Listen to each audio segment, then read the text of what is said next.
Café Belgrado.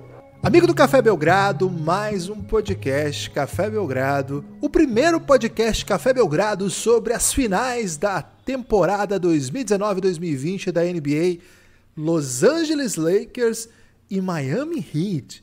Essas equipes, campeãs da NBA já, farão a decisão da temporada 2019-2020. E eu, Guilherme Tadeu, estou aqui com Lucas Nepomuceno.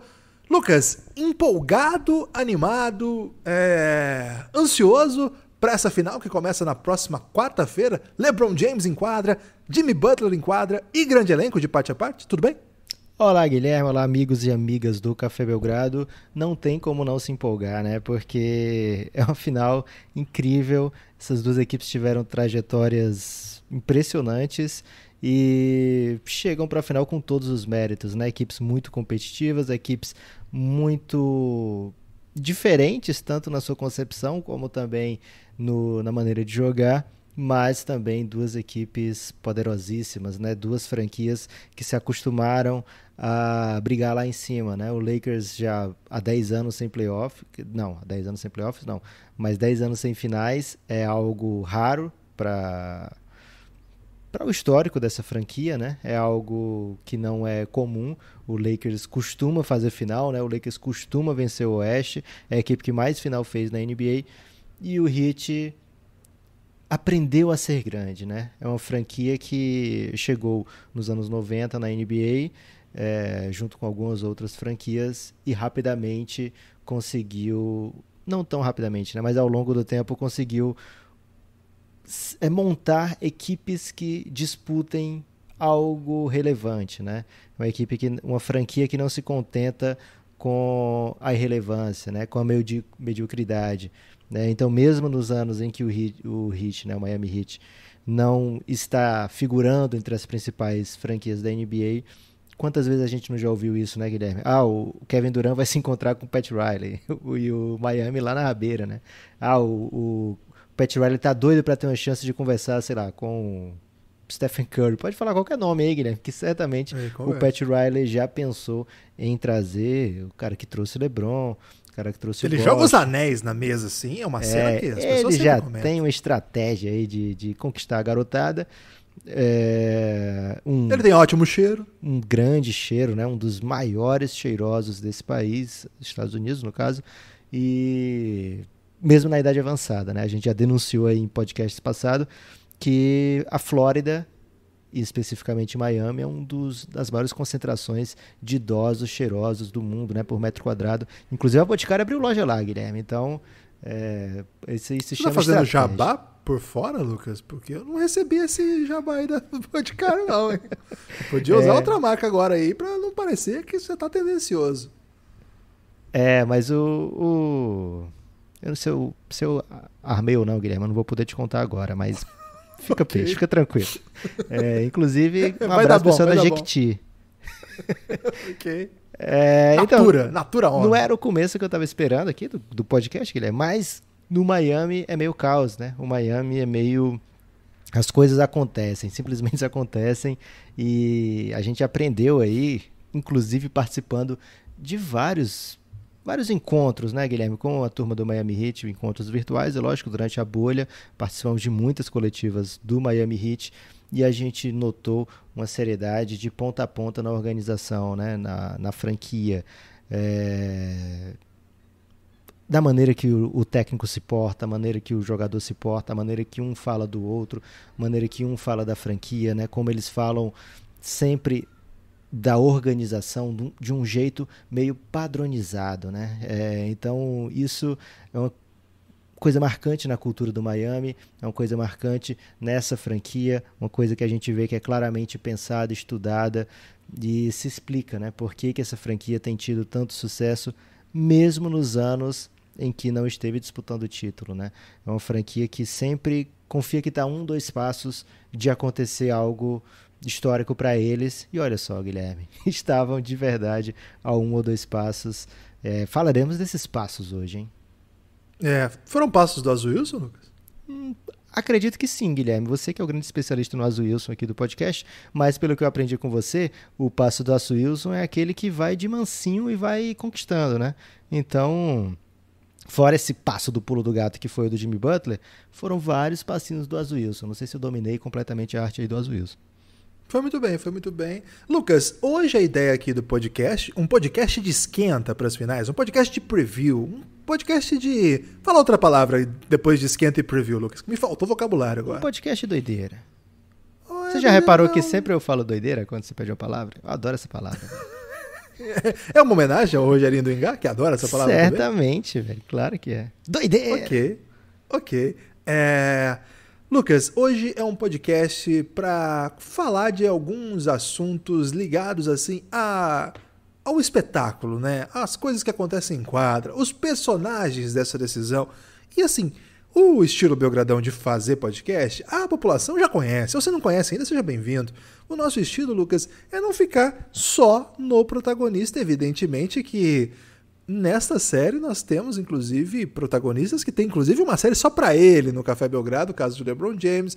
O próprio Miami Heat é uma franquia que tem uma temporada toda dedicada a ele, né? O Miami Heat, nesta série do LeBron, a segunda temporada, aliás, fica o convite já, reinado a série do Café Belgrado. Já estamos com 17 episódios sobre a vida, a trajetória de LeBron James, o homem que está aí quebrando barreiras, fazendo mágicas.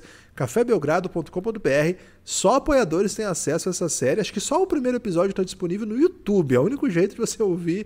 O resto só apoiador mesmo. cafébelgrado.com.br. A partir de R$9, eu posso te garantir que é o melhor trabalho que nós já fizemos. Porque é uma pesquisa incrível. O roteiro de Lucas Nepopop é um roteiro muito legal. Autoelogio aqui, mas vale, porque LeBron James merece. Esse é o momento, se você não conhece ainda a série, para começar a ouvir. Ela está no meio da segunda temporada, a gente teve que fazer umas adaptações aí no cronograma por conta da doideira, aí para usar a expressão do Lucas, que tem sido esse ano, mas assim que acabar a NBA, dá um respirinho, já retomamos para fechar a segunda temporada sobre o LeBron no Miami Heat. A primeira temporada da primeira passagem dele no Cavs está pronta, disponível, só te esperando lá, cafébelgrado.com.br. Fica o convite, a partir de R$9 você tem acesso a tudo isso. Lucas, a gente conta muitas histórias de protagonista, evidentemente, a NBA é sobre isso, mas nós também gostamos de explorar as minúcias, as nuances, as histórias pequenas, que no final se tornam também histórias maravilhosas, histórias muito com finais grandiosos. Então, hoje nós vamos passar um pouco por tudo isso, não é isso? Serão aqui analisados os personagens dessa decisão. É por aí? É por aí, Guilherme. A gente já fica bem claro que a gente não combinou muito bem, né, como é que ia ser esse podcast, mas você leu muito bem as minhas intenções, né? Você conhece, Guilherme, os meus desejos. Eu conheço porque eu já estive lá. Você não esteve aqui não, Guilherme. Você veio aqui em Fortaleza em 2010, se eu não me engano, há muito tempo. Faz tempo já, hein? Mas você conhece os meus desejos mais profundos, né? Então é exatamente por aí que vamos começar. Falaremos sobre os personagens dessa decisão. E acho que a gente tem que começar, Guilherme, com dois caras que a gente se acostumou a elogiar durante esse ano, né? Não só esse ano, né? No caso, um deles, a gente sempre aqui foi cheio de palavras doces para ele. Erik Spoelstra e Frank Vogel são os dois arquitetos dessas formações, né? Dois caras responsáveis aí por mandar a quadra os times finalistas da NBA. Fizeram trabalhos muito, muito, muito bons nessa temporada. Eu sei que, por incrível que pareça, né, o brasileiro e até o torcedor americano também, Guilherme, adora cornetar mesmo trabalhos de quem, sei lá, está em primeiro lugar no Oeste, que chegou a essa decisão com 12 vitórias e 3 derrotas nos playoffs, e mesmo assim ainda é questionado, ainda é visto com olhos atravessados, digamos assim. Frank Vogel fez um trabalho muito, muito bom no Lakers. Diria que até acima do esperado, Guilherme, porque não é fácil um time se formar às vésperas do campeonato, sem sem uma sequência anterior, né? Não tinha uma base formada. O Lakers se reinventa completamente, se você comparar os minutos jogados dos jogadores, né, de 2019 para 2020, você vai ver muita coisa diferente, muitas doideiras, muita mudança, E lógico, né, tudo orquestrado, tudo encabeçado, né, a comissão técnica encabeçada por Frank Vogel, que não tinha um super currículo, né, Guilherme? Ele tinha feito bom trabalho no Pacers, era o seu grande trabalho na NBA até agora, mas depois trabalhos que não o credenciavam para uma escolha óbvia, né? Quando o Lakers começa a procurar o seu técnico e começa a parecer que vai ser Frank Vogel, muita gente torce o nariz, muita gente acha que ele não era antenado o suficiente para ser o técnico em 2019, 2020, alguns falando palavras duras aí pela sua passagem pelo Orlando Magic, principalmente, e o grande sucesso, o trabalho de sucesso dele tinha sido com Roy Hibbert, né, um tipo de pivô que já não cabe mais na NBA, pelo menos não com o protagonismo que já teve outrora, né, Guilherme? Mas Frank Vogel faz um belo trabalho em 2019 e 2020. O Lakers tem a campanha mais impressionante da temporada pela Conferência Oeste ali, e se colocou no meio, né, por boa parte da temporada, brigando pelo mando de quadra com o Milwaukee Bucks. Acima das expectativas, dentro do esperado, como você lê a temporada de Frank Vogel, Guilherme?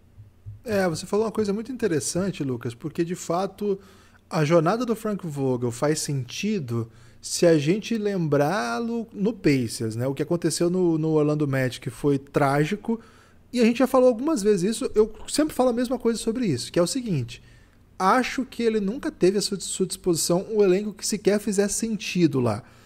Pode ser que ele tenha alguma participação nisso, por conta disso que você também falou, de ele ser um técnico que conseguiu montar a melhor equipe da sua vida focada num forte jogo interno, sobretudo com Hibbert, David West, né? Tinha o Paul George naquele time também, que era a superestrela daquele time, mas ficou muito marcado por ser uma outra NBA. A NBA mudou muito nos últimos anos.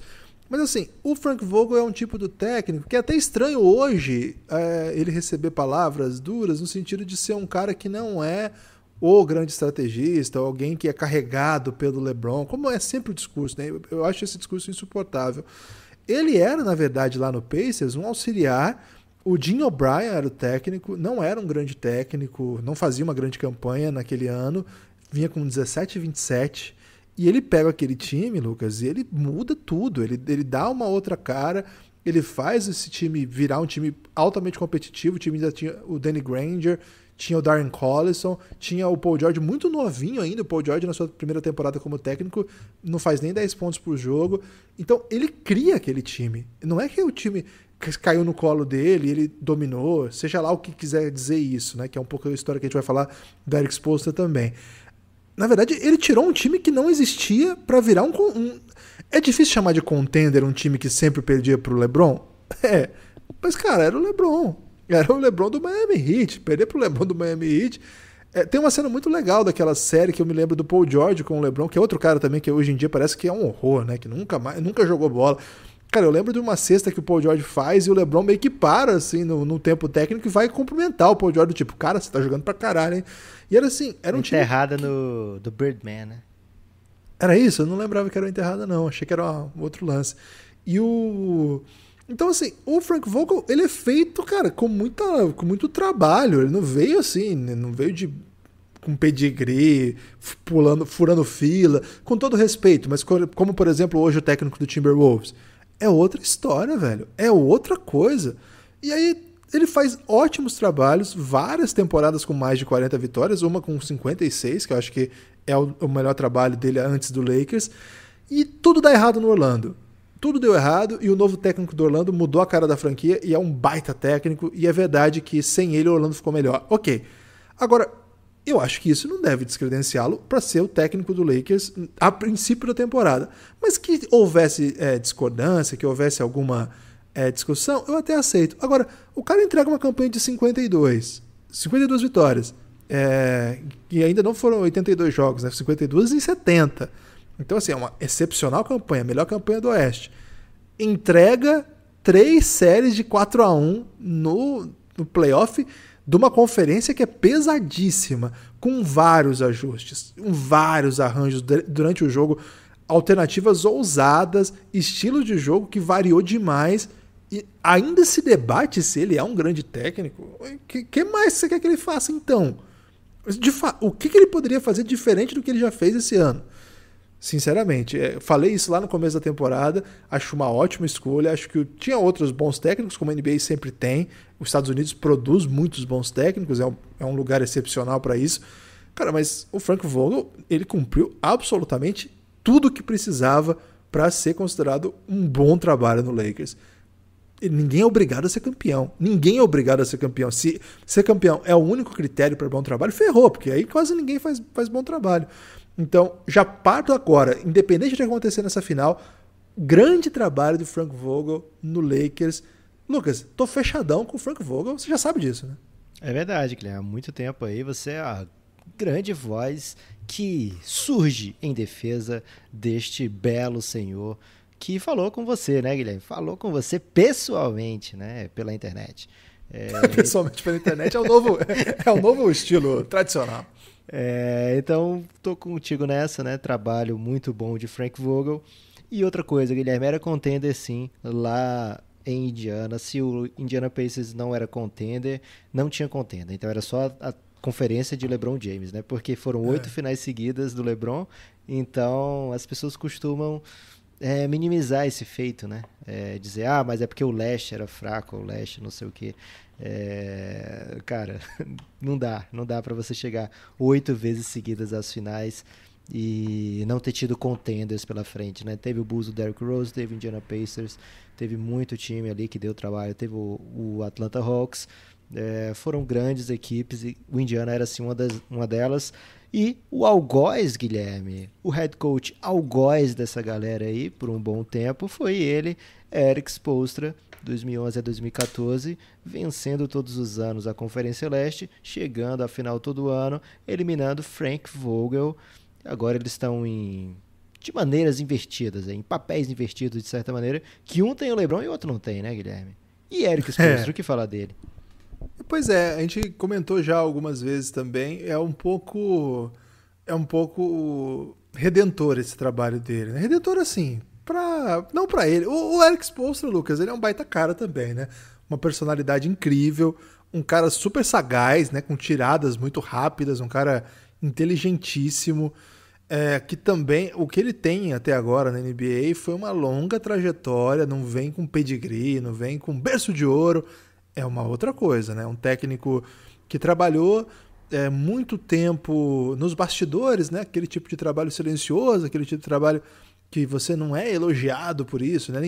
Eu nunca vi, Lucas, ninguém sair elogiando aí. Nossa, a edição de vídeo dessa noite foi maravilhosa do Miami Heat. Ele estava lá, roendo osso, trabalhando pesado, virando a noite editando vídeo. Editava no VHS ainda. Quem já trabalhou aí com edição de VHS sabe o drama que é editar em VHS. Com aquela ilha de edição que tinha tipo uma manivelinha. Uma época eu trabalhei com isso aí, Lucas. Que isso? Não, você tem que contar agora, velho. Não, agora não. Na verdade eu fazia um trampo, foi meu primeiro trampo aí na comunicação, que era tipo um estágio num canal de TV por assinatura local. E minha profissão ali era maravilhosa, Lucas, porque o que eu tinha que fazer? E era manual, cara. Isso, hein? Você não sabia essa história, não? Não. O trabalho era manual. Então o que eu tinha que fazer? Quando era a hora de intervalo, eu tinha que dar pause no programa e botar propaganda na hora certa. Era essa a minha função. E era um trampo, velho. Aonde era, Guilherme, isso aí? Numa TV local, que não existe mais, né? Uma TV a cabo local. TV por assinatura. Se você tivesse seguido os passos do Erik Spoelstra, você agora seria o Silvio Santos dessa TV, Guilherme. Ela acabou, né? Não é por acaso que ela acabou. Mas eu lembro que eu fazia várias funções. Eu fui até Cabo Man em grandes eventos. Você entrevistou Karina Bar. Esse foi outro rolê já. Foi bem depois já. Caramba. Mas teve um evento nessa época que eu vi lá na escala que eles iam fazer uma entrevista com o Suplicy, o senador. Isso. Não o filho, o senador. E eu lembro que eu fiquei empolgadíssimo. Eu quero ver o Suplicy. Eu botei meu nome lá pra ser Cabo Man. Só que daí, Lucas, eu larguei o cabo e fiquei lá conversando com o Suplicy na maior cara de pau. Caramba. Por isso que acabou essa TV, Guilherme. Felizmente você teve sua parcela de culpa. Pode ser. Mas enfim, tô falando isso aqui, Lucas, pra dizer assim, que assim como o Frank Vogel também, assim, teve que roer muito osso pra chegar onde chegou, o Erik Spoelstra certamente não foi um grande jogador, teve até uma fofura aí do Jimmy Butler usando a camisa dele aí da Universidade de Portland, que, mais uma vez, né, o Jimmy Butler já teve a camisa do Hero, agora tá com a camisa do Eric Spoelstra. E eu fico me perguntando se ele trouxe para a bolha essas camisas ou se ele está conseguindo importar para dentro da bolha, porque o cara guardou até... Não é uma denúncia. Eu tô tentando pensar como o Jimmy Butler pensa.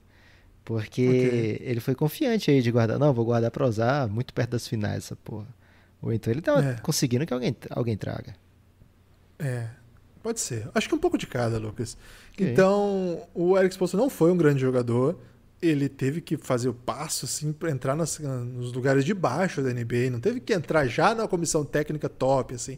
É uma jornada longa, né? Uma jornada que não foi curta. E pra ter o maior desafio da vida dele, tendo que treinar uma equipe, assim, tendo não no sentido que é negativo, né? Que a gente usa esse verbo como se fosse uma imposição.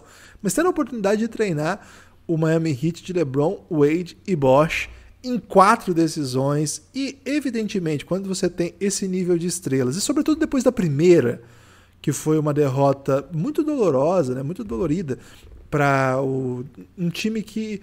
Cara, o playoff do Dallas Mavericks foi intocável, assim, não tem o que falar. Foi maravilhoso, foi incrível, foi histórico.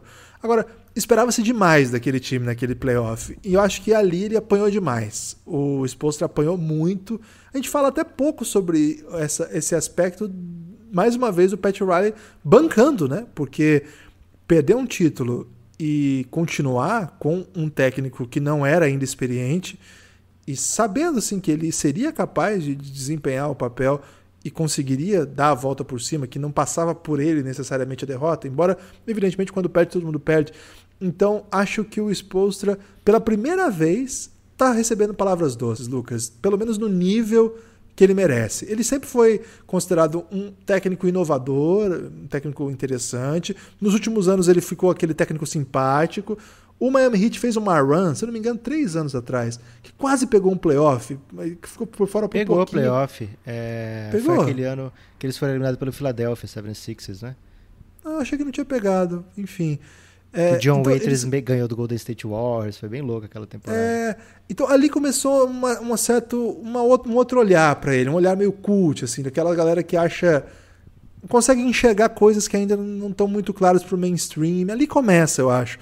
E aí, nos últimos anos, isso se consolida, mas agora, finalmente, ele começou a entrar na conversa. As conversas que costumavam ser dedicadas a, sei lá, Brad Stevens, a outros grandes técnicos da nova geração, né? O pessoal não dedicava esse tipo de atenção que hoje o Spoelstra tem. Então, acho que essa temporada é muito simbólica para ele também, viu, Lucas? E assim, não é novidade o primeiro ano do trabalho, mesmo de uma equipe formada assim para ser campeã, não dá certo, né? A gente viu o Clippers agora, foi outro tipo de estratégia, né? O Steve Ballmer decidiu hoje, né, demitir Doc Rivers. Nem defendo, nem desdefendo, pode ser que venha uma opção melhor, mas não sei, Guilherme. São decisões difíceis e é curioso que nesse momento temos 1/5 da NBA sem técnico, Guilherme. É muita coisa, é muito time, muita rotatividade, né? Então esperamos ainda grandes doideiras. Pode ser que até Doc Rivers consiga uma recolocação aí, Guilherme, muito rápido no mercado de trabalho. Recolocação é um tema aí que o pessoal do LinkedIn usa muito, Lucas. Parabéns aí pela... Você está muito antenado com o mercado corporativo. Agora, além dos técnicos, temos os principais nomes, né? Os jogadores, os que chamam a atenção, os que vendem os tickets, Guilherme, que dessa vez não está à venda, né? É por sorteio normalmente. E a gente tem que começar por onde você quiser, Guilherme. Quer começar pelos protagonistas ou pelos candidatos a surpresas ou de repente a figurante? Figurante acho que não dá pra gente falar hoje, Guilherme. Não dá pra falar de figurante? Ok. Vamos começar então pelos candidatos à surpresa e aí o protagonista a gente fala no final. Ok, candidatos à surpresa, é importante a gente ressaltar o seguinte, né? Como eu falei antes, são duas equipes que têm moldes diferentes, né? Formadas de maneiras muito diferentes. O Lakers é baseado em LeBron James, é baseado em Anthony Davis, é baseado nessa grande dupla, né, muito acima do restante da equipe, enquanto o Miami Heat tem um conjunto de jogadores ali que são incríveis, né? Que juntos se tornam uma equipe muito potente, muito poderosa, capaz de bater de frente com as estrelas todas do leste e com as grandes estrelas também do oeste. É uma equipe que forjada ali, Guilherme, no aço, no ferro e no fogo. É uma equipe pronta para a batalha, né? Então são duas maneiras diferentes de se formar um time, duas maneiras. A maneira do Lakers tem sido a mais comum de vencer títulos na NBA, né? Você pega duas estrelas muito acima dos demais, ou até três, né? Como era recentemente, e completa ali a equipe com peças complementares. É bem diferente o estilo das duas, né? Então, quando a gente vai falar candidatos a protagonistas, candidatos a surpresa durante a série, é meio óbvio que a gente vai achar mais opções dentro do Miami, como a gente falou durante a série contra o Boston, e até, se eu não me engano, na série anterior também, contra o Bucks, o Miami tem jogadores que em alguma partida da série vão se destacar mais do que os outros, né? E na outra partida vai ser outra pessoa. Na série contra o Boston teve jogo de 40 pontos do Jimmy Butler, né? Ou foi contra o Bucks? Agora eu tô confuso. E logo na sequência ele faz uma partida de 13 pontos. Acho que foi contra o Bucks essa doideira. E o Miami venceu as duas, né? Então, nas finais de conferência, Tyler Hero 37 pontos. No jogo 6, o Bam Adebayo 32 pontos, se não me engano, um monte de rebote, belíssimas assistências, enquanto no jogo 5 o Bam Adebayo foi muito abaixo do que se esperava e o Miami fez jogo duro contra o Boston, né? O Bam Adebayo estava machucado naquele jogo 5, mesmo assim foi pro jogo, deu o seu melhor, mas como ele falou já com o Café Belgrado outras vezes, ele não está lá ligando para o que ele faz, né? Para os números dele, para a estatística dele. Então esse Miami tem belas peças, belas opções.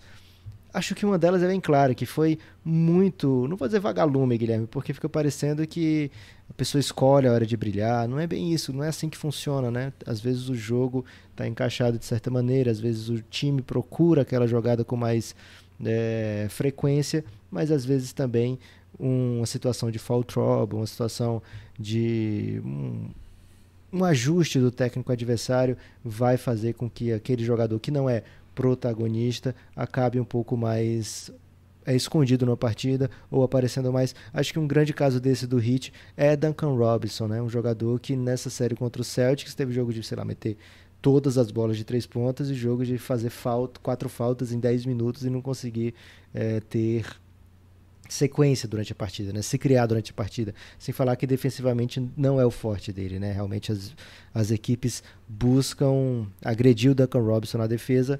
Já tô vendo aqui, Guilherme, o LeBron chamando lá. Traz ele pra cá, traz ele aqui pra screen que eu vou conversar com o Duncan Robinson, né? Então o Heat vai ter que se proteger muito nesse aspecto. Mas Duncan Robinson é sim, Guilherme, um candidato desses perigosos do Miami a querer roubar uma partida pra ele. Tem um jogo pra chamar de seu. Ele tem talento pra isso, Lucas. E ele tem talento pra isso porque, cara, o time do Heat ele tem uma pegada que é uma confiança que todos os jogadores transbordam. Em alguns casos, isso beira até, assim, a palavra que eu posso usar para a confiança do Tyler Hero, Lucas. Beira a irresponsabilidade de alguém achar que tem 30 anos, Lucas. O Tyler Hero, cara, o moleque tem 20 anos, primeira temporada e faz o que ele faz.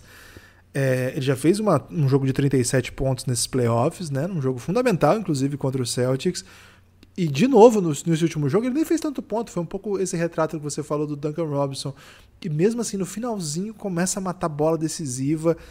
É um arsenal de caras com muito protagonismo, assim, com muita potencialidade de protagonismo, que se eles não são exatamente os jogadores super estrelas, não estiveram no All-Star Game, etc., acho que o Tyler Hero em algum momento vai estar.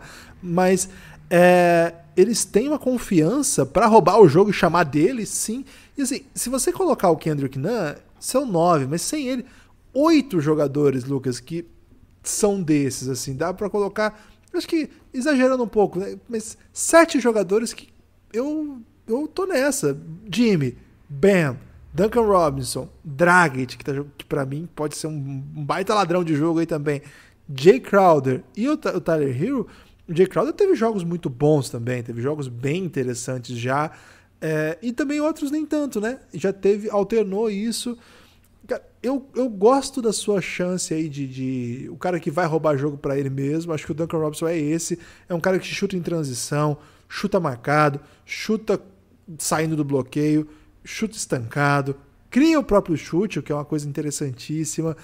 Ele conta, Lucas, que quando ele vai pra G-League, ele inclusive tem a missão de chutar todas as bolas que ele pegar. Você tem que chutar todas as bolas que você pegar. O Eric Spoelstra falou pra ele, todas. É muito bom. Você imagina isso, né, cara? Que eu quero que você chute, eu quero que você chute tudo, eu quero que você se torne um chutador de alto volume. E o Spoelstra sabia o que ele estava fazendo, né? Tava criando ali uma máquina de pontuar num time que vai criar espaço para isso. Eu gosto dessa chance, acho que são... Se você colocar o Dragic aqui como alguém que pode roubar um jogo, etc. É verdade, o Dragic não tá na melhor temporada da carreira, mas ele já fez isso, né, Lucas? Ele nunca jogou, ele nunca ganhou o título da NBA, mas ele já fez grandes jogos em playoffs, etc. Não vai ser uma surpresa o Dragic roubar um jogo, Jimmy Butler. O próprio Adebayo, a gente já espera isso, né?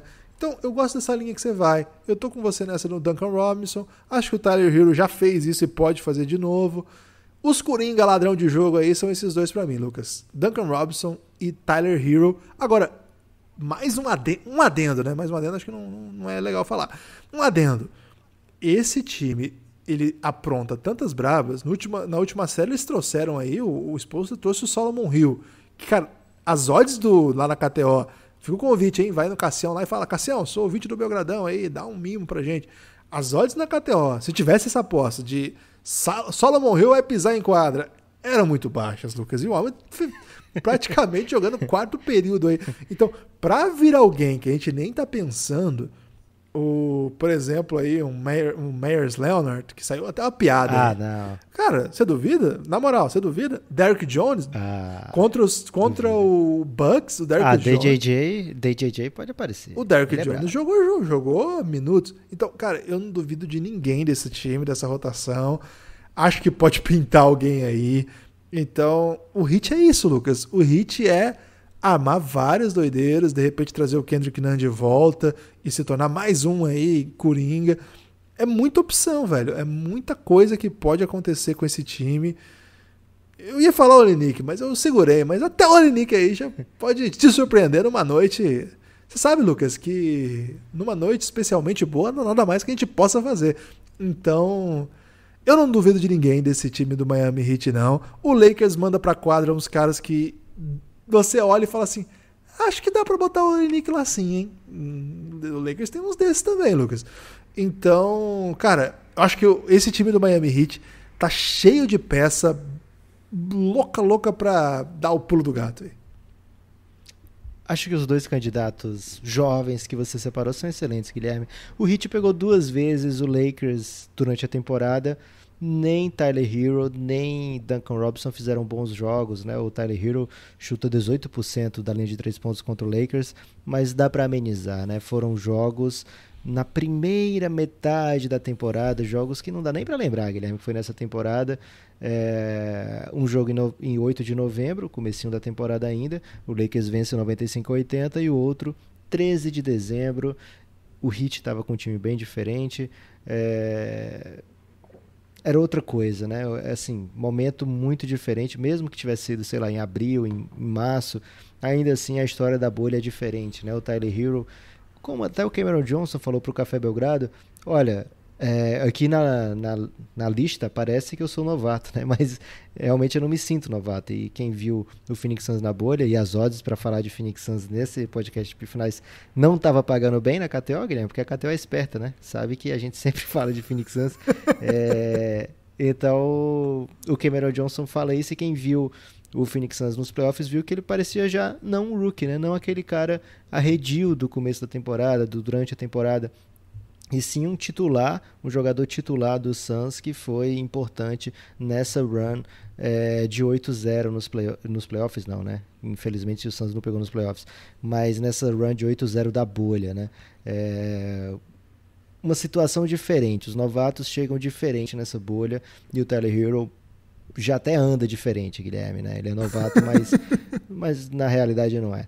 O Duncan Robinson fez 6 pontos de média nesses jogos, não foram bons jogos do Duncan Robinson, mas como também é outro cara agora, né? O Ban Adebayo falou pra gente do Café Belgrado que se o Duncan Robinson não chutar 11 bolas de 3 no jogo, não é o jogo que eles querem, né? Eles querem o melhor arremessador do mundo chutando muitas bolas de 3 pontos. Nesse momento é outra coisa já o Duncan Robinson jogando em relação ao começo da temporada. Mas o Heat tem 2 jogadores que podem, de repente, em conjunto ou até mesmo isoladamente, se tornarem candidatos à surpresa aí, né? Jay Crowder e André Iguodala chegaram durante a temporada no Miami, também ajudam a explicar essa diferença do Miami da bolha, né? São jogadores muito experientes que contribuem fora de quadra, mas também lançam brabas dentro da quadra. O Jay Crowder chutou um absurdo contra o Bucks, né? Fez um playoff incrível contra Bucks, contra Pacers. Na série contra o Boston, teve aquela regressão da média que já é esperado. Quando você aumenta o volume, tende a aparecer a média real, né? Então, contra o Boston ele não chutou particularmente bem. No jogo 6, de repente o Iguodala estava metendo todas as bolas de 3 pontos, né? O Iguodala é um gamer, né? Como o americano gosta de falar, é um cara que aparece para o jogo. Então é sim também um candidato a... não vou dizer protagonista, né? Mas um candidato à surpresa durante um jogo, durante um momento, né? Durante um quarto, de repente, uma sequência de jogadas defensivas e ofensivas boas, tanto de Jay Crowder como de Iguodala, é algo que o Heat espera, conta, né? E torce para que aconteça, porque dá uma amplitude ainda maior para esse elenco que já é bem confiável, né? E se a gente pensar que, mas o Jay Crowder e o Iguodala não são esse balaio todo, né? Mas, cara, eles certamente estariam na rotação do Lakers, né? Com muita... O Frank Vogel receberia de braços abertos, Guilherme, esses 2 jogadores, porque estariam ali entre os principais da rotação do Lakers, né? Entrariam facilmente ali naquele top 8, top 9 jogadores com minutos do Lakers, muito versáteis, muito atléticos. Lógico, o Iguodala não tanto quanto antes, né? Mas muito hábeis defensivamente, principalmente, capazes aí de ajudar bastante o Heat. Então acho que esses 4 aí, junto com alguns outros nomes que você falou, que podem, de fato, fazer alguma doideira, mas esses 2 que você falou, principalmente, candidatos a explosões ofensivas, e Jay Crowder e Iguodala, candidatos a impactar o jogo também de maneira marcante nessas finais. O Lakers tem protagonistas óbvios, mas não tem aqueles figurantes óbvios, né? Aqueles candidatos à surpresa que você aposta com convicção, né? É lógico que andamos defendendo o KCP aqui recentemente, então é um cara que vai defender, é um cara que vai conseguir pelo menos uma bola de 3 pontos aí em cada partida das finais, pelo menos o Lakers conta com isso, né? Precisa disso. Alguns jogos a bola cai mais, alguns jogos ele faz outras coisas, né, que saltam aos olhos, porque as pequenas coisas normalmente ele faz sempre. Tem Danny Green, que vai um pouco na linha do KCP, tem Dwight Howard, que é engraçado, Guilherme, eu acompanhei alguns perfis fazendo um draft das finais, né, entre esses 2 times. Como você ranquearia os jogadores, né, de Lakers e Miami? Cara, o Dwight apareceu em todos os top 10 depois dessa série contra o Denver, né? Era raro não ter. E algum tempo atrás não era isso, né? O Dwight talvez não aparecesse entre os 5 principais jogadores do Lakers, mas eu vi ele em todos. Teve um que eu vi, eu falei, isso não pode ser sério. Ele estava à frente do Dragic, do Heat, né?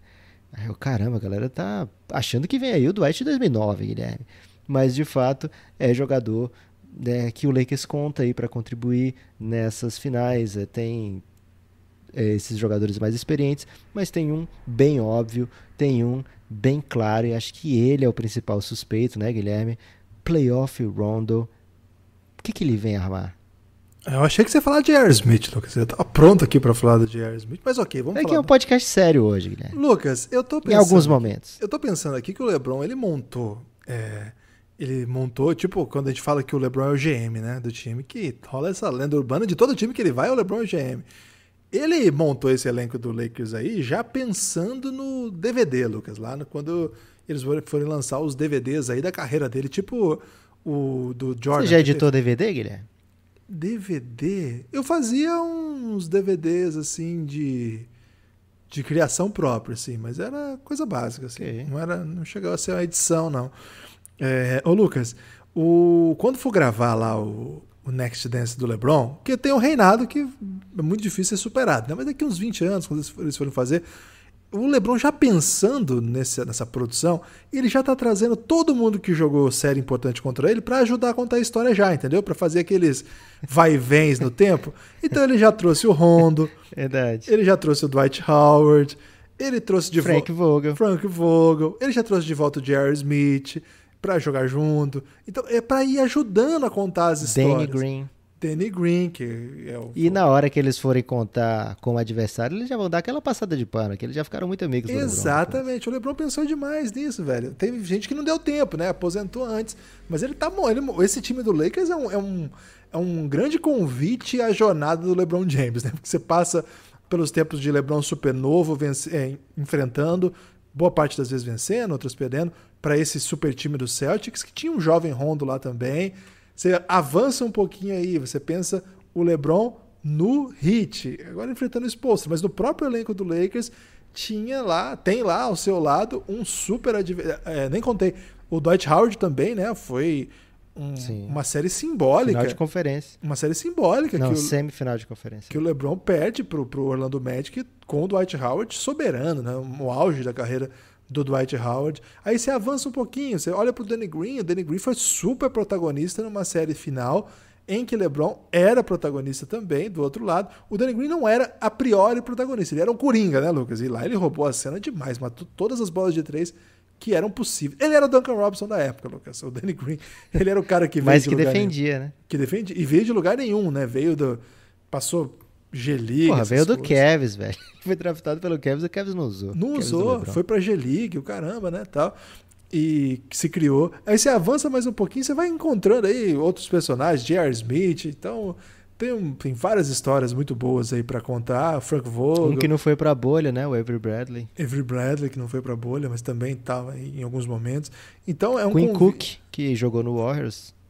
É verdade. É o Já veio o Magui também, do Warriors, né? Do Warriors. Então, olha aí, Lucas, ele montou o time aí pra contar a sua história, né? Faltou aí alguém do Toronto, que ele sempre ganhava, mas acho que esse não precisa, né? Ele já acabou, já zerou o Danny Toronto. Green. Ah, mas o Danny Green não tava Danny Green naquele era do Spurs, Toronto, né? Isso, é o que ele sempre ganhava. Faltou alguém aí, vai trabalhar aí pra isso, pra próxima temporada. Mas assim, você citou o Rajon Rondo, pra gente, o Rajon Rondo é sempre um dilema, né? Assim, a gente sempre comenta muito sobre isso.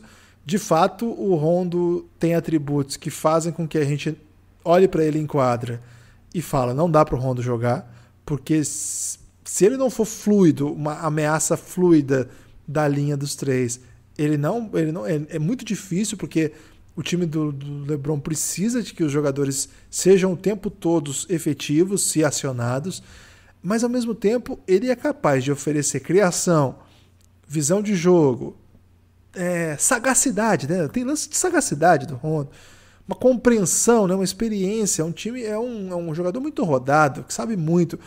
É até curioso isso que você falou, porque se você olhar pontos por jogo, o terceiro maior pontuador de média na temporada do Lakers é um cara que hoje a torcida do Lakers quer agredir, Lucas, que é o Kyle Kuzma, uma grande reviravolta aí, porque antes a torcida do Lakers amava o Kuzma. Chegava até o debate que o Kuzma não pode mandar o Lonzo e o Ingram, mas o Kuzma não. Imagino que quem defendia essa posição hoje deve estar com dor de cabeça.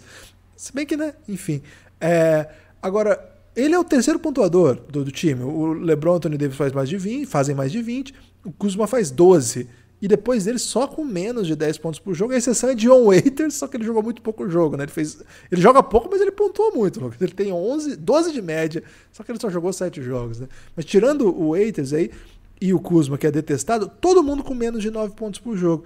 Então, o que a gente olha, na verdade, do Rondo é um pouco a história do Rondo, que fala por si só, um jogador que certamente é um dos melhores armadores da sua geração, ainda que nunca tenha sido o grande jogador do seu próprio time, a não ser uma reta final do Celtics, que ele era o dono, né? O pessoal tinha saído, etc., mas com grandes realizações, né? O maior título do Rondo, ele era o quarto jogador mais importante do time. Isso não é demérito, porque o time tinha lendas do basquete, 3 Hall da Fama. Mas enfim, é um pouco a lembrança do que o Rondo foi e o pouco que ele é capaz de contribuir nessas duas palavrinhas que você trouxe aí, Playoff Rondo. Cara, recentemente a gente viu o Playoff Rondo em ação em vários momentos fazendo coisas muito legais. Agora, Lucas, o próprio conceito Playoff Rondo tem um retrogosto, para usar um termo seu aí que você trouxe para a podosfera e ela é um termo que conquistou corações. A ideia de que existe um Playoff Rondo é a ideia de que o Rondo da temporada regular é um horror e que precisa que o Playoff apareça para que ele seja o grande jogador. E aí, Lucas, eu fico pensando assim, será que o Rondo, a gente já não olha para o Rondo com esse olhar meio condescendente e aí ele pode ser um coringa coadjuvante? Porque a história do Rondo pedia outra coisa, ainda que ele já tenha seus 33, já tem um tempo que a gente olha para ele com esse olhar meio, não esperava que o Rondo fosse tão bom, hein? Esse olhar não é a história que a gente esperava do Rondo. Você tá entendendo o meu retrogosto aqui com o Rondo? Porque sim, claro. Eu sou muito fã dele para olhar... Ele é trocado do Boston pro Dallas para ser uma super peça daquele time do Dallas, né? Não, o Dallas investiu, né? O Dallas mandou Jay Crowder, mandou escolha de primeiro round, imaginando que estava pegando ali um jogador para várias temporadas. Rapidinho, não deu certo, inclusive nos playoffs, e aí o Rondo começa a peregrinar pela NBA, né? Mas a gente viu momentos em que Rondo se torna muito importante. Playoffs pelo Bulls, 2 partidas incríveis contra o Boston, muito favorito, né? Super favorito, e o Bulls vence essas 2, depois o Rondo se machuca, o Boston ganha 4, né? Depois playoffs, principalmente, esse foi demais, velho, playoffs pelo Pelicans, o Pelicans destruindo o Blazers, né? E o Rondo jogando um basquete inacreditável, né? Então são momentos que a gente vê flashes do Rondo de volta, mas Guilherme, faz sentido, né? Porque no momento dos playoffs o jogo muda, né? O jogo vira um xadrez de peças vivas aí, Guilherme. Tipo um Harry Potter, primeiro filme. Primeiro livro, no caso, né? Tem xadrez no Harry Potter? Tem xadrez okay. Vivo, mas que é morto, na verdade. É de peças de pedra que se movem, na verdade, com comandos de voz mesmo, tipo Pode até ter Bluetooth nesse xadrez e o pessoal pensa que é mágica, hein? Agora que eu parei pra pensar nisso. Mas Denúncia. O jogo muda nos playoffs, né? O LeBron James, por exemplo, teve mais de 10 assistências de média durante a temporada, em certo momento estava quase 11 de média. Mas nos playoffs muda o jogo do LeBron também, né? Os times marcam diferente, o LeBron é obrigado a fazer outras coisas e a média de assistências do LeBron tem caído nos playoffs, né? O número de rebotes aumenta muito, o número de assistências baixa, o número de pontos sobe. É uma matemática explicável pela maneira que os times defendem LeBron James, montam o jogo para parar o que o LeBron faz de melhor, né? Então muda muito o estilo. Nesses momentos é preciso, como você falou, Guilherme, muitas coisas que o Rondo faz melhor do que os outros é ser sagaz, né? Ter a leitura do jogo, né? Ele pega um rebote ofensivo contra o Denver, que é uma adaga no coração do Denver naquele jogo 6, no jogo 5, desculpa. E a gente vê o Rondo constantemente ligado a essas jogadas, né? Então, quando ele está em quadro, o Lakers tem mais um criador. O Lakers tem em Rondo um jogador que você coloca a bola nas mãos e fala: LeBron, você pode agora ficar ali no canto, né? Nesse momento, dentro de quadra, sendo um jogador que vai fazer o corte para a cesta, que é muito raro o LeBron ter isso no Lakers, sendo um jogador que pode receber a bola no poste baixo, sendo um jogador que vai participar sem a bola, buscar um corta-luz fora da bola para ser marcado por um jogador que ele queira ser marcado e receber da maneira que ele espera receber aquele passe. Teve, por exemplo, uma jogada desse tipo que ele ele recebe um corte fora da bola, fica marcado pelo Jamal Murray, o Rondo vai lá e mete uma ponte aérea para ele, né? Foi uma jogada que foi muito repetida nesses playoffs. Então, o Rondo dá essa dimensão e é por isso que eu acho que não tem nenhum ali no banco mais importante pro Lakers do que o Rajon Rondo, mais passível de ser o cara que vai roubar um jogo, né? Tomar para si.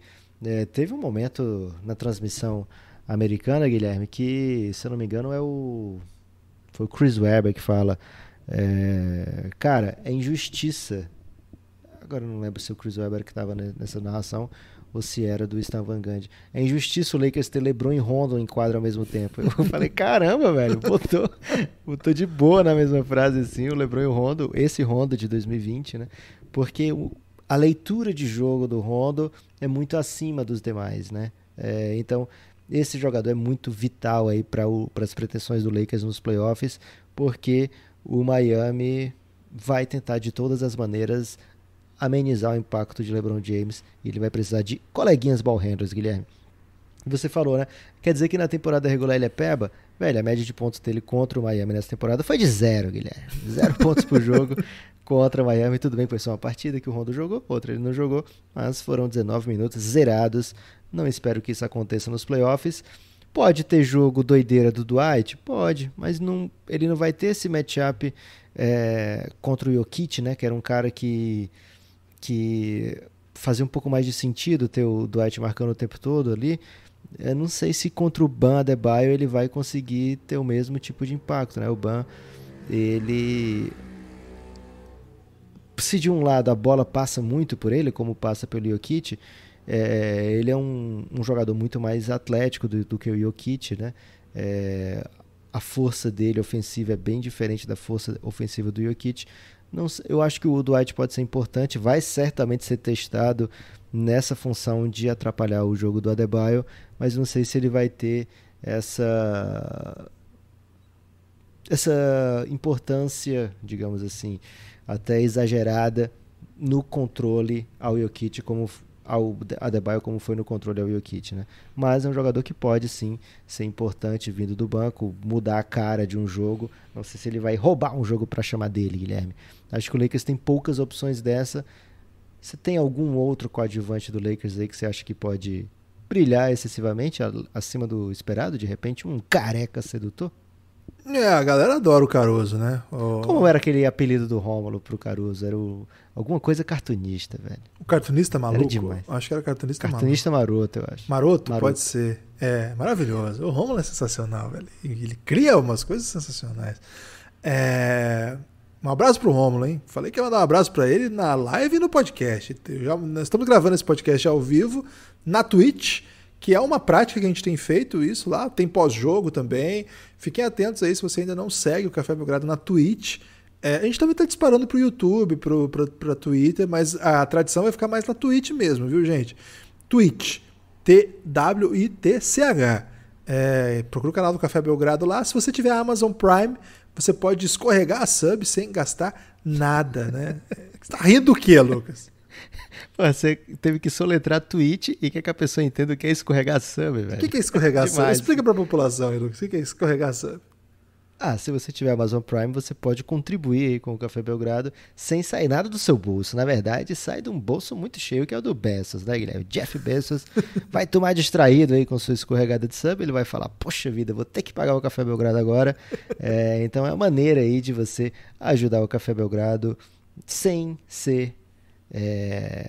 ter que tirar aí do seu bolso, né? Sem ter que, de repente, você vai tá pensando em comprar uma coxinha e não vou poder comprar a coxinha porque eu quero ajudar o Café Belgrado. Aí você pode falar, opa, mas eu posso não comer a coxinha e escorregar sub, né? Que é válido também, ajuda o Café Belgrado, mas entre a coxinha e o Café Belgrado, Guilherme, apoia o Café Belgrado, né? cafébelgrado.com.br, a partir de R$20 você pode participar do nosso grupo no Telegram. Guilherme, quais lanches você trocaria pelo apoio do Café Belgrado para ser insider do Café Belgrado? R$20, Lucas, hoje em dia, não tá comprando muita coisa não, viu? Pra falar a verdade, se você abre aí um aplicativo de comida, vintão, de repente, pode até brilhar numa marmita aí, mas não é comum. No geral, assim, não é comum não. Então, posso dizer que eu trocaria aí numa marmita que tem aqui, Lucas, que é uma pamonharia que faz muita marmita boa. Mas eu trocaria aí esse apoio aí. Mas aí o duro é ficar sem rango, né? Então, se alimente primeiro, população. Depois, se sobrar aí uns vinténs, você vem com o vintão pra... até ornou chamar vintão de vintém. Pra apoiar a gente e participar do nosso grupo no Telegram, que é maravilhoso. Sensacional. A galera agora, nesse momento, a gente tá gravando durante um show do Mahomes, Lucas. Lá eles estão empolgadíssimos em falar de Mahomes.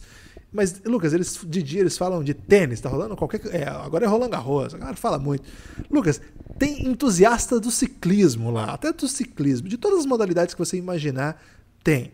Mas principalmente basquete, né? A pessoa tá com medo já de que não vai falar de basquete lá, Guilherme. Mas basquete é obrigado, né, Lucas? Se não falar de basquete lá, a gente manda palavras duras generalizadas, né? Agora Se vai a começar. pessoa tiver apenas uma cédula de R$200, Guilherme, dá pra apoiar 10 meses aí de Café Belgrado pelo Insider. Já diria Samidana, apenas né? uma cédula. Samidana Antes precisava de pelo menos 2. Isso aí mudou aí a economia brasileira. O Lucas, então fica aí, cafébelgrado.com.br, se tiver Amazon Prime, vem lá, conecta a conta, manda uma DM pra gente. Você tá ouvindo aí, quer saber mais? Você adora receber DM, né, Guilherme? Na verdade, eu aprendi, Lucas, que a população, ela precisa de detalhes, né? E às vezes no podcast a gente não fala os detalhes. Então, eu falo assim, ficou interessado em contribuir, é um podcast aí de financiamento coletivo, precisa da sua ajuda para continuar fazendo esse nível de ousadia. Então faz isso, manda uma DM pro Café Belgrado, pode ser no Twitter, pode ser no Instagram. Então, quero contribuir, o que eu ganho, como é que funciona, quanto custa, como é que é esse negócio da Amazon Prime, que a gente te explica passo a passo. Lucas, você está cada vez mais talentoso respondendo DMs. Queria dizer isso aqui também. Uma fofura. Você deixaria aí os serviços de atendimento ao cliente enojados, porque você é muito fofo com as pessoas. Eu aprendi isso aí no Vídeo Papo, Guilherme. Primeiro aplicativo de conversa aí do Brasil, da Teleceará, com o meu nick, que eu não vou dizer aqui. Acho que não, já fala disse aí, lá fala no aí. Giannis. Fala aí, seu nick. Não. É final de NBA.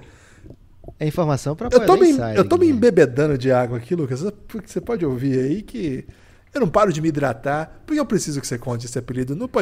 Pode ser no último podcast, então? Vamos ver. Depois, o Santos campeão eu conto. Não, Guilherme, não. Protagonista, pode ser da Summer League, velho. Protagonistas, agora, né? Aqueles caras que você já espera que vão lançar braba. Você, ouvinte aí, percebeu que a gente não falou de 3 jogadores do Miami Heat com muita profundidade. Goran Dragic, Jimmy Butler, Bam Adebayo. Acho que o Bam Adebayo tem sido o MVP do Miami nesses playoffs. É até doideira dizer isso, porque é um time que tem Jimmy Butler, o seu porto seguro, que tem em Goran Dragic, aquele cara que bota a cara e vai ser cestinha e vai sei lá, enfiar adagas nos corações dos adversários. E o Bam Adebayo é um cara que durante a temporada fez 16 pontos por jogo, 10 rebotes, né? Então, você pensar, mais um típico center americano, né? Mais um grande center americano, um bom jovem, mas esse jeito que ele pontua, esse jeito que ele defende, esse jeito que ele ajuda a fluir o ataque do Miami Heat é diferente, né, Guilherme? É foda que ele é Bam Adebayo e eu sou só o Lucas Nepomuceno. Ele é muito fofo. Ele mandou o WoW, né? O WoW dele seduziu o coração. Ele mandou um WoW pro Brasil, né? Café Belgrado do Brasil. Ele, WoW. Aliás, verdade seja dita aqui, sem querer, são duas. Você pode escolher aí, se você gosta do Belgradão, você pode escolher aí torcer pro LeBron, porque a gente tem uma série sobre ele, e ele ganhando é muito bom pros negócios da série O Reinado. Ou torcer pro Miami Heat, porque são as pessoas mais fofas com o Café Belgrado no sentido dos jogadores, né, Lucas? Porque um deles mandou um WoW quando ouviu o Café Belgrado do Brasil. E o outro, só de ouvir Lucas Nepomuceno do Brasil, começou a rir e ficar super feliz. Ele mandou um obrigado do nada. Obrigado. Okay. E ainda mandou do Neymar lá, que deu uma super viralizada. Ganhamos algumas centenas de seguidores em algumas horas por conta do Jimmy Butler. Então, estamos muito bem nessa final, viu, Lucas? O que der aí vai dar bom pro Café Belgrado. Mas, Lucas, Miami Heat é bem curioso isso, porque se de um lado, né, o Lakers tem protagonistas que eles precisam que os caras fiquem em quadra, pelo menos um deles o tempo todo, se isso é uma regra, é que parece que como era do Denver Nuggets também, é que eles têm noção de que a diferença dos dois pro restante do elenco é muito grande, né? É muito grande. Então, se sai o LeBron, o Anthony Davis também não pode sair. Um deles tem que estar em quadra, como era o Jokic e o Murray.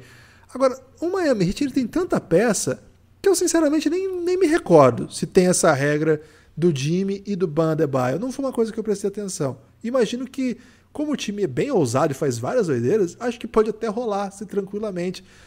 porque são muitos jogadores que podem contribuir, são muitos criadores. Agora, imagina, depois de tudo isso que a gente falou dos coadjuvantes, você ainda separa e fala assim, ok, mas esse aqui não é... Não sei se você vai se lembrar desse time, Lucas. O Memphis Grizzlies do Hubie Brown. Você lembra esse ano? Que o Hubie Brown montou um elenco que eram vários caras que jogavam 18 minutos, assim, acho que uns 11 caras jogavam, todo mundo contribuía de alguma... Tinha o Watson, Earl Watson, né, que hoje até foi treinador recentemente, tá fazendo... Ele tem um canal no Instagram agora. Que é muito bom, né? Muito bom. Que tinha o Marc Gasol, esse time também, tinha outros grandes jogadores. Tinha o Stromile Swift. E era assim, todo mundo jogava um pouquinho e tal. E o time ganhou, teve uma campanha bem legal assim pra época. Não me lembro que ano foi isso. Se alguém me apertar depois aí eu pesquiso e falo pra vocês nas redes sociais aí. Não é isso. Esse time tem um monte de cara que pode contribuir, que é bom jogador, cara que pode ser coringa, né? Uma expressão que o Lucas me ensinou a usar, que parece que eu estou usando certo, porque ele não está me reprimindo, nem recriminando. Mas, na verdade, o Jimmy Butler, o Goran Dragic e o Bam Adebayo, eu acho que dá até para colocar o Iguodala nessa conversa se a gente pensar em história, mas não em rendimento atual, embora ele tenha sido muito importante para a vitória no jogo 6 contra o Celtics. São jogadores, Lucas, que são estrelas. São estrelas. O Adebayo já é uma estrela. O Jimmy Butler vem de ser uma estrela já há algum tempo, vencendo já desde o Chicago Bulls. Ele já mudou para muitas equipes, em todas elas ele era uma estrela. E o Dragic, ele não é exatamente uma super estrela da NBA, que é considerado um dos melhores, etc. Cara, mas ele é certamente um dos jogadores europeus mais talentosos que já jogou na NBA. Já foi MVP do Eurobasket, sendo dominante num campeonato que tinha um monte de superestrela, inclusive esses que são premiadíssimos na NBA. E em quadra, na NBA, ele já liderou equipes muito boas, fazendo mais de 20 pontos por jogo. Então, é um elenco que tem muitas peças de coadjuvante, mas também tem estrelas. É que assim, se você comparar o nível estelar do LeBron James, não tem jogador. Eu tava vendo agora, Lucas, no Twitter, sobre Roland Garros. Eles têm um negócio lá que eu nunca tinha visto. Eles anunciam os prêmios dos jogadores antes de começar o jogo, né? E aí era um jogo do Nadal. E aí o jogo do Nadal, o cara ficou falando o currículo do Nadal, ficou uns 4 minutos falando. Inacreditável, né? Aí depois foi o Thiago Wild. Isso aí eu tô fora. Foi outro maluco lá. O Thiago nem chegou nesse campeonato. Mas em vez deles falarem campeão do Roland Garros tantas vezes, eles falaram todos os anos que ele foi campeão. Aí ficava assim, campeão 2008, 2004, 2004. A galera começou a rachar. Assim, mas você imagina, se você pegar o currículo do LeBron e botar contra esses caras que são inegavelmente super talentosos, não dá. A conversa é outra. O próprio Anthony Davis, ele vem para ser a primeira escolha do seu draft, era para ser um super jogador dominante da NBA, e agora ele está finalmente tendo a oportunidade de cumprir isso em uma pós-temporada. É uma trajetória diferente desses caras também. O Dragic veio da Europa, não era jogador de ultra protagonismo lá, não chega como um super talento, um wonder boy, não era isso. O Bam Adebayo chega para ser desenvolvido, era uma aposta muito bem feita, e o Jimmy Butler também, é um jogador que demora para se desenvolver. Ele chega no Chicago Bulls do Thibodeau e aos poucos vai ganhando seu espaço, se torna inegavelmente uma estrela. Mas são origens, é pedigree, é background, é expectativa, é muito diferente. Então fica parecendo assim que é um time que não tem estrela, contra um time que é focado em 2 estrelas. Não é isso. O Miami Heat tem estrelas sim, inclusive são All-Stars, os dois, o Adebayo e o Jimmy Butler. Lucas, eu gosto muito desses 2 jogadores, gosto muito do que eles são capazes de fazer. Você falou uma coisa interessante, né? O Bam Adebayo, ele tem sido o MVP dos playoffs e não é exatamente porque ele faz 40 pontos, é porque ele muda tudo. Ele está em quadra. Lucas, quando o Adebayo está em quadra, todos os outros jogadores ficam do passado. É como se ele fosse o futuro atropelando tudo, assim. Ele é capaz de defender qualquer um, ele é muito rápido, ele consegue ser útil no ataque fazendo várias coisas sem ser um chutador, mas, cara, ele é atlético, ele é bom passador, ele entende o jogo, ele faz trabalho sujo o tempo todo para ajudar esses outros companheiros a pontuarem também. Trabalho sujo, que a gente fala, não é fazer sujeira, assim, de maldade, é fazer coisas que as pessoas não querem fazer, né? Assim, que as estrelas não querem fazer. Cara, quando ele tá em quadra, tudo fica velho. Ele é a novidade andando, assim, a novidade ambulante. E, velho, o Jimmy Butler é o Jimmy Buckets, né? É um cara que cresce, é um cara que chama responsabilidade, muito confortável no papel que é atribuído a ele de estrela do time. Foi pro Miami e encontrou um jeito de ser. Que, uma coisa interessante também, Lucas, um comentário que pode deixar alguém mal-humorado, mas peço que então preste atenção no que eu estou dizendo. Muita gente tem até compartilhado Twitters nosso, dizendo assim, olha aí, não era ele que era um péssimo companheiro. Inclusive o CJ McCollum postou isso recentemente. Olha aí o Jimmy Ele Butler. marcou o Belgradão? Nesse caso não, mas muita gente tem marcado falando isso. Mas olha, ele não era o péssimo companheiro, porque foi o cara que brigou no Chicago, foi o cara que brigou no Timberwolves, lá no Philadelphia não tinha melhores relações. Com o Embiid parece que era muito boa, mas o Philadelphia é meio... tem uma cisão, etc. E aí, olha ele agora aí sendo fofo com o Tyler Hero, sendo fofo com o técnico. Não era ele que era uma pessoa... Não, pessoa ruim nunca foi. Agora, companheiro fácil também não foi. A gente vai ignorar o que aconteceu? Evidentemente, ele encontrou um palco onde foi possível aliar essa sua competitividade extrema, cobrança absurda com os mais novos, que parece ter sido um grande problema em alguns cenários, boa parte das vezes com razão, não estou tirando a razão, não estou aqui para tirar a razão do Jimmy Butler, ainda mais nesse momento. Agora, isso também é desenvolvimento da personalidade, do caráter, do caráter eu quero dizer não caráter mas de como você encara as situações. É um processo. O Jimmy Butler também amadureceu. Isso acho que isso é também mérito da grande organização Miami Heat. Então eu também não compro essa assim, ele estava sempre, o problema era os outros. Não. Eu acho que as relações que se deterioraram aí nesses lugares todos tem a ver com o que o Jimmy Butler fez. Evidentemente que não sozinho. Era parte do problema, né? Não foi parte do problema. Guilherme, quando ele vai para o Miami, ele vai dizendo isso, né? Um dos motivos que ele escolhe o Miami é esse. É uma franquia que tem a minha cara. É uma franquia que eu sei que eu vou me sentir em casa. Então, ele mesmo reconhece que ele estava nos lugares errados para ele, né? Então, quando você está num lugar que você acha que não é o seu, que você acha que as pessoas estão agindo de maneira errada, que você é muito competitivo como ele é lógico que vai ter atrito. Então, acho que tá todo mundo não tem um certo e um errado aí nesse caso, né? Ele não foi um companheiro fácil, como você bem falou, mas ele também é daquele estilo, né? Eu nunca peço nada que eu não faça, né? Meio Last Dance isso aí, né, Guilherme? Nesse estilão mesmo. Agora, esse Miami, né? O Miami que foi campeão recentemente, né? Durante essa década, ele era mais nesse estilo da formação do Lakers, né? Aqueles jogadores, como você falou, Guilherme, de pedigree, que vem para ser top jogador da NBA mesmo. O LeBron veio para ser top. O Wade não veio especificamente nesse mesmo patamar, mas rapidamente ele se torna, em 2004, 2005, ele já se torna um jogador para ser All-NBA, para ser All-Star, para ser tudo, né? Já no seu segundo ano. O Chris Bosh, muito parecido, né? Um pouco abaixo dos dois, mas também rapidamente um dos protagonistas da NBA. Já esse Miami agora que está nessa final, nesse estilo, Dragic, escolha de segunda rodada, Bam Adebayo All-Star, mas meio do nada, entre aspas, né? Porque é um cara que, como você falou, Guilherme, veio para ser um center moderno no sentido, o cara que vai defender, vai dar toco, vai ser atlético, mas ele se torna muito mais do que isso, né?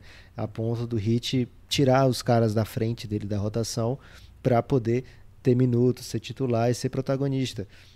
Foi nessa temporada isso, Guilherme. Não foi há 3 anos atrás e agora as pessoas estão... ele está há 3 anos fazendo isso e agora que chegou na final está sendo reconhecido. Não, cara, ele era reserva do Whiteside até a temporada passada. Reserva do Whiteside, Guilherme. Não é um típico caso de superstar, né? Normalmente você chega e o time muda a cara para ter você fazendo coisas, né? Tendo as suas raps, né? Repetindo, crescendo raps? E melhorando. Raps. Parece com naps aí, Guilherme. Um apelido que o pessoal lá dos Giannis gosta muito de falar. O MC tá cantando uns raps. É de repetição, Guilherme. O americano gosta de falar isso aí do jogador de basquete. Tem que ter muitas reps. Então, é um estilo... São protagonistas que têm as caras dessas franquias atuais, né? Lakers e Anthony Davis, jogadores que vêm para a NBA já com estrelato no caminho, né?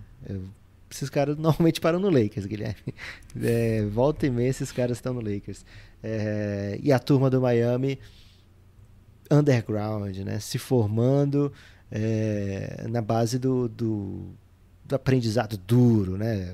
O Suns fez parte aí do Goran Dragic, né? Tendo que...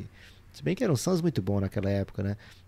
Mas mesmo assim jogou poucos minutos, foi crescendo aos poucos, depois vai pro Rockets, volta pro Suns, Miami, enfim. Conquistando aos pouquinhos o seu espaço.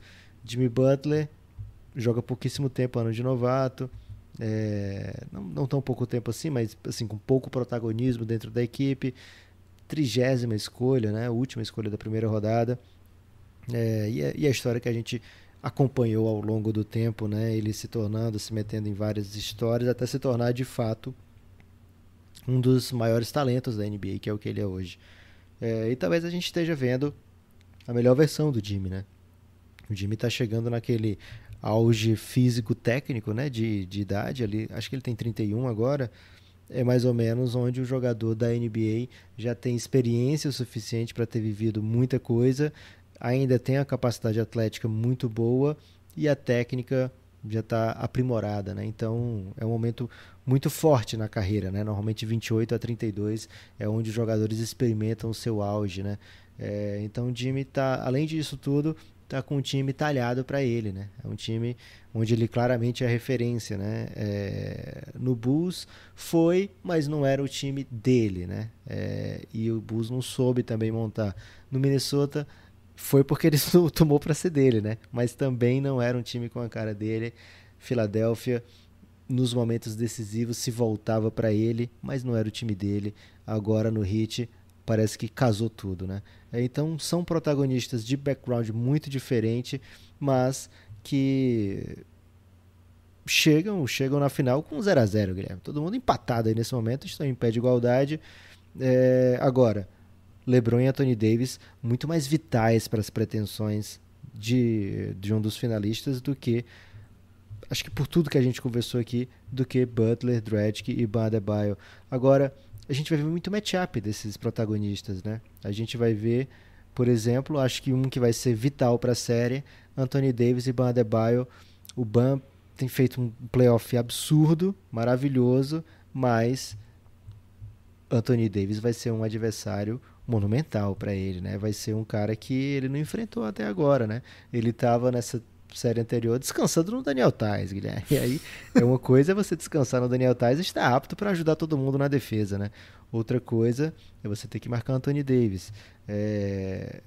Então, esse matchup pode ser um matchup duro para o Heat aguentar, né? Ter que voltar a sua defesa de uma maneira que talvez crie espaços para LeBron James, né? Então, esse é um grande perigo para o Heat, né? Porque normalmente você confia no Bam marcar 1 contra 1, né? Até o Giannis você fazia isso em alguns momentos do jogo, mas o que o Heat fazia em boa parte, né? Deixa o Jay Crowder no Giannis, guarda o Bam para alguns momentos. Jay Crowder não vai aguentar o Anthony Davis, Guilherme. Vai ter que ser Bam Adebayo ou outras doideiras coletivas que o Heat é muito capaz de fazer, né? O Eric Spoelstra muito, muito criativo, mas a tendência é que esse matchup seja vital. E o Bam Adebayo não foi bem contra o Lakers na série contra o Lakers durante a temporada. Menos de 12 pontos por jogo, 6 rebotes, 2 derrotas, 4 assistências, né? Um número bem bom. Mas dificuldade, Guilherme, a palavra aí de Bam Adebayo para lidar com o Jimmy Butler. Vai ser um matchup vital nessa série. Com o Anthony Davis, né? O Anthony Davis... Isso, desculpa.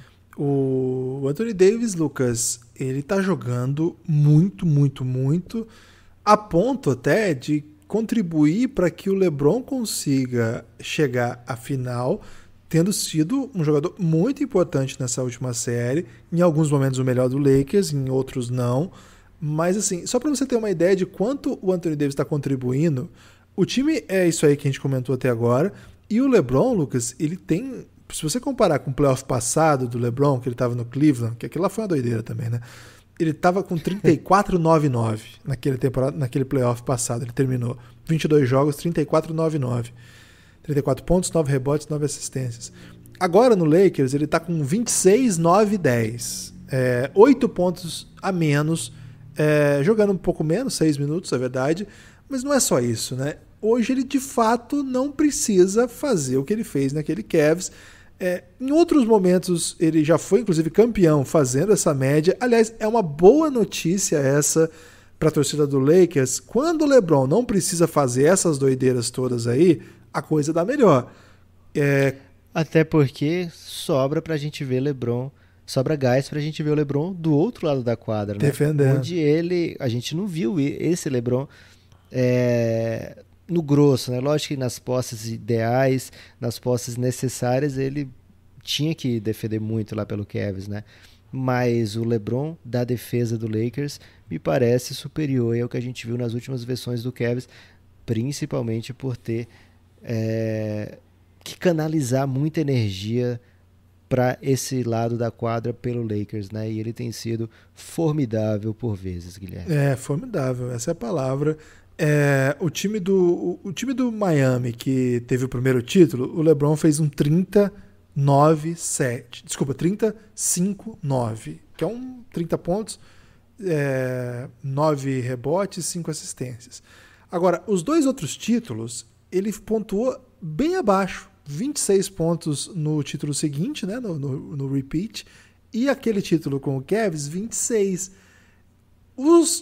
A jornada de LeBron fazendo muito ponto tende a ser também esses times em que o LeBron precisa carregar mais, tem menos companhia, ou companhia de menos talento, para dizer assim. Então, é uma boa notícia. A jornada do Anthony Davis nesses playoffs atendeu as expectativas, valeu o trampo, valeu o esforço todo que os agentes do Anthony Davis fizeram, que o Lakers fez, porque de fato é um companheiro. Eu não quero dizer companheiro ideal, porque se você pensar que o Lakers tentou vários outros personagens aí também, eu não vou dizer assim, o Anthony Davis é o companheiro ideal, era a melhor coisa possível. Não sei, talvez tenha outros que também fossem, mas a gente nunca vai saber. O que a gente vai saber essa parceria deu certo demais. Tenho defendido isso, que é um tipo de jogador que o LeBron nunca teve ao seu lado, um tipo de jogador que é capaz de pontuar próximo à cesta, sendo um big. Eu sei que o Chris Bosh já foi esse jogador, mas na época do Miami ele não era bem isso. Eu sei que o Anthony Davis e o Kevin Love também não era isso. Eu sei que o Anthony Davis, que o Dwayne Wade, que o Kyrie Irving são jogadores espetaculares, mas também são jogadores que dependem muito de criarem os arremessos, de ficar com a bola, de jogar aberto. O Anthony Davis, cara, ele é capaz de contribuir de tantas maneiras. Ele é capaz de finalizar ataques, ele é capaz de matar a bola. Ele está sendo a bola mais importante até agora da carreira dele, foi aquela bola de 3. Foi numa bola de 3 num game winner, tá chutando em transição. É um repertório assim incrível, próximo à cesta, longe da cesta, de costa para a cesta, de frente para a cesta. Cara, tem hora que ele corta o defensor, geralmente um big, como se o cara fosse nada, assim, como se fosse um cone, porque ele é muito rápido e muito atlético e dá 2 passadas com toda aquela leveza. É um tipo de jogador, é um negócio maravilhoso, assim. Então, o LeBron tem à sua disposição para jogar do seu lado, cara, um negócio espetacular. Não é exagero dizer que o Lakers tem os 2 melhores jogadores da série. Isso não é isso é quase óbvio. Não, mas é importante. Não quer dizer que eles vão ser os 2 melhores em cada jogo. Isso. Não, mas a questão eles inclusive podem ser os 2 que mais pontuam, os que mais façam estatísticas, etc. E ainda assim perderem os jogos. Porque basquete é isso. Basquete tem essas possibilidades. Agora... Basquete é uma caixinha de surpresas? Eu tô pra dizer que basquete é uma caixinha de música, Lucas. Que você abre... Uma cestinha de surpresas, pode ser? Pode ser uma cestinha de quibe. Você já comeu uma cestinha de quibe? Não tem isso aqui não, Guilherme. Eu recomendo, hein? É muito bom. É quibe assado que eles chamam de cestinha. Ok. Lucas, eu acho que LeBron e Anthony Davis é um tipo de dupla histórica, é um tipo de dupla que é muito diferente na idade, né? Porque Pelé e Coutinho? Não sei se dá pra chamar de Pelé e Coutinho, porque teria que chamar o Draper, Claudinho né? Bochecha? Teria que chamar o Draper, nosso amigo que tem um podcast que chama Amigos do Urbano, e eles estão fazendo uma série sobre o Pelé. Recomendo aí, é um podcast incrível. Teria que chamar pra ele pra ver se faz sentido, mas não sei. E é um trabalho incrível, né? E aí eu conto pra todo mundo, essa série aí, ele se inspirou no Reinado pra fazer a do Pelé, né? E eles falaram isso, não é o Lucas que tá inventando, não. O primeiro episódio eles contaram, é incrível. Cara, essa semana, eu não vou dar spoiler aqui, mas houve lá, na verdade... Guilherme, eu não sei se é spoiler falar do Pelé não, Guilherme, porque até ele já parou de jogar. Mas contar Há um histórias... tempo. Contar histórias que as pessoas não sabem pode ser um spoiler, porque eles prepararam um roteiro pra criar efeitos aí de expectativa. Caramba, tem plot twist. Não vou contar não. Ouçam lá que é um negócio maravilhoso. Ô Lucas, eu acho o seguinte, que o Anthony Davis e o LeBron, eles fazem uma dupla que eles são tão importantes pro Lakers que um sempre tem que estar em quadra. E quando eles fecham jogos, cara, é uma coisa assim, é pesadíssimo defender isso aí. Tem esse lance, né, que o LeBron tem alguns momentos. Claro que o LeBron é uma carreira... Eu tô olhando as estatísticas de playoff do LeBron aqui. O cara tem estatística de playoff a vida inteira, dos 21 aos 35. 28, 7, 9. 28 pontos, 7 assistências, 9 rebotes. Que isso? Não existe isso aqui, né? Então, assim, o LeBron mas tem alguns momentos assim que o LeBron ele entra num nível assim. Foi esse final de jogo agora, foi as séries todas do Cleveland no último playoff, né, em 2018. A impressão que eu tenho é que ele tem muita coisa guardada ainda para esse playoff aí, Lucas. Então, e ainda tendo o Anthony Davis ao seu lado, o Miami Heat vai ter que fazer muita coisa. Eles vão obrigar o LeBron a criar coisas que ele ainda não fez, vão forçar o LeBron para chutar, eles vão trazer aquela zona que é muito agressiva, muito inteligente, muito bem coberta, né? Assim, ele tem inimigos íntimos, né, Lucas? Um técnico que teve ao seu lado aí por 4 anos, um outro, né, um GM, um diretor de basquete que sabe tudo de basquete e de LeBron James, na comissão técnica e / jogador, no caso do Udonis Haslem, ter amigos, né, que estavam em quadra naquele tempo, que era o auge, em tese, auge do LeBron, porque o LeBron acho que não tem auge nunca, ele sempre melhora. Ele, na verdade, é uma constante.